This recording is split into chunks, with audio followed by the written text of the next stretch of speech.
If you were to ask students at Gonzaga University to describe their school in 3 words, you'll begin to see a common theme.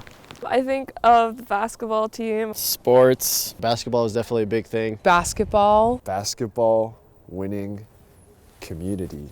It's no secret that Gonzaga University's men's basketball team has been a force to reckon with in the NCAA, and this year is no exception.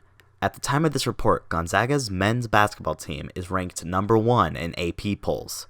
With this, Gonzaga has become more and more of a household name outside of Spokane. The fact that Gonzaga has one of the top college basketball programs in the country was a factor in deciding what university to attend for many students. I think it was like kind of a tipping factor that kind of helped me differentiate, because I think our basketball team gives us a really good sense of school spirit. We started watching Gonzaga basketball. We started following the players, keeping up with all the games, and kind of getting involved with it. My favorite thing was the Google search, where is Gonzaga? The phrase "Where is Gonzaga" was one of the most searched phrases on Google in 2017.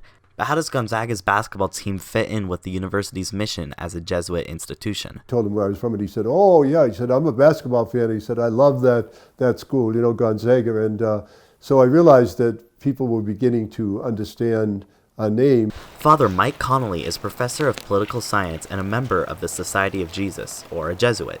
He has been at Gonzaga University for over 35 years. I know in a couple of instances where students came and they really were not prepared to or didn't want to get a good education in the school, and so they were more or less allowed to go somewhere else rather than be on the team. So I think we've maintained very high standards in terms of being student athletes in our programs, not only in basketball, but in many of our programs. And this is very much in keeping with the Jesuit Cura Personalis, the idea of taking care of all the intellect, the moral dimension, the social dimension of every human being. Gonzaga calls themselves first and foremost a Jesuit university. And even with the growing basketball team, students have not lost that key part of the university. It's so cool that our community is so tight and that our basketball program is so huge and great and a big part of Gonzaga and that contrast of being such a small school and such a passionate school for basketball. When it comes to growth at Gonzaga, you could say it takes place both on and off the court. For GUTV Special Report, I'm Bradley Miller.